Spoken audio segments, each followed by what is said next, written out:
একজন শাসক।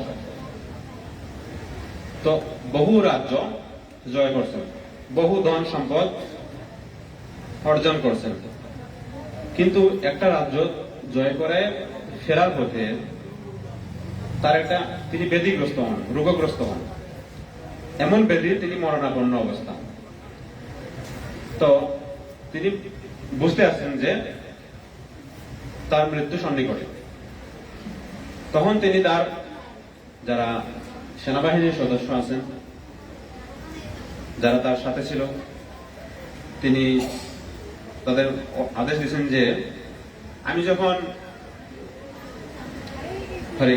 যখন মৃত্যুবরণ করব, তখন আমার এই শরীর যেন ডাক্তারেরা বহন করে নিয়ে যান। বৈদ্য ডাক্তারেরা যেন আমার শরীর বহন করে নিয়ে যান, এবং আমাকে যে কফিনে করে নিয়ে যাওয়া হবে সেখানে আমার হাত যেন বাহিরের দিকে থাকে, এবং আমাকে যে রাস্তায় নিয়ে যাওয়া হবে সেই রাস্তাতে যেন আমার যত অর্জিত ধন সম্পদ আদি স্বর্ণালঙ্কার আছে সেগুলো যেন ফেলে রাখা হয়। তো এটার মাধ্যমে আলেকজান্ডার আমাদের কি শিক্ষা দিচ্ছেন?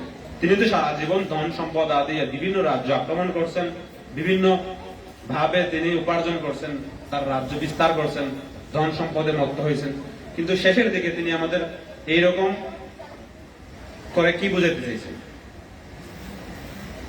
আসলে তিনি যখন বলছেন যে আমার শরীরটা, মৃত শরীরটা ডাক্তারেরা বহন করবে, তার মানে যে লোকে দেখুক আমার এত ধন সম্পদ, আমার এত ক্ষমতা, কোনো কিছুই আমাকে রক্ষা করতে পারেনি।